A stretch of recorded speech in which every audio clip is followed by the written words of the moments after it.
All right, here's the headline. Running out of juice. Unsold electric cars are piling up on dealer lots. All right, and a lot of these companies are losing their shirt. Anyway, joining us now, Mike Sommers, President and CEO of the American Petroleum Institute. Mike, welcome back to the show. What's the deal here? Everybody wants to produce electric vehicles, but consumers may not be buying.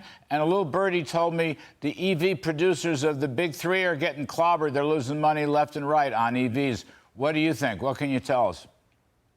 Well, Larry, as you know, the truth of the matter is that these manufacturers are still making most of their money on internal combustion engines.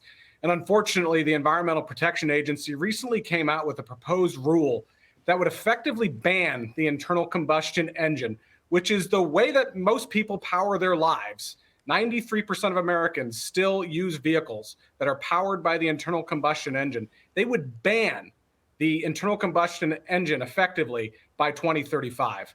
That's a real concern for American consumers. And it's also a huge concern, I think, for our national security, because most of the cobalt and lithium that is required for batteries is produced in China.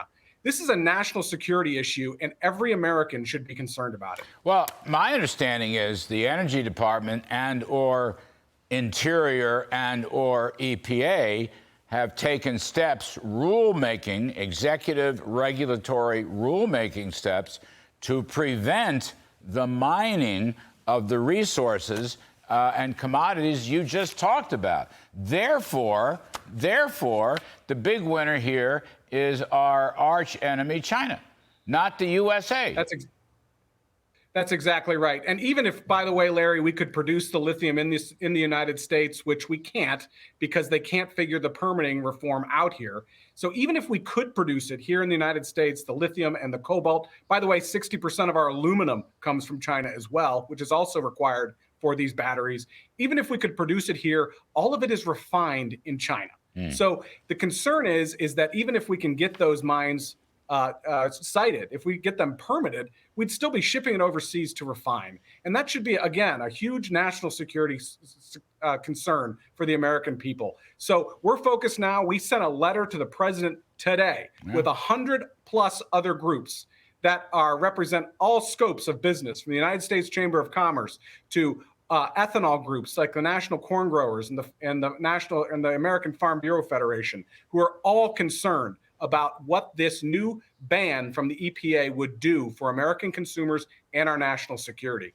But this is something that all of your viewers should start paying attention to, because pretty soon you're going to go to one of these car dealers and all they're going to have is EVs. And as you know, this is a consumer choice thing, and consumers are not going to tolerate not having an option to get an internal combustion engine. Well, I guess in light of this, I got a 5-year-old SUV, gas powered. I'm going to hang on to it.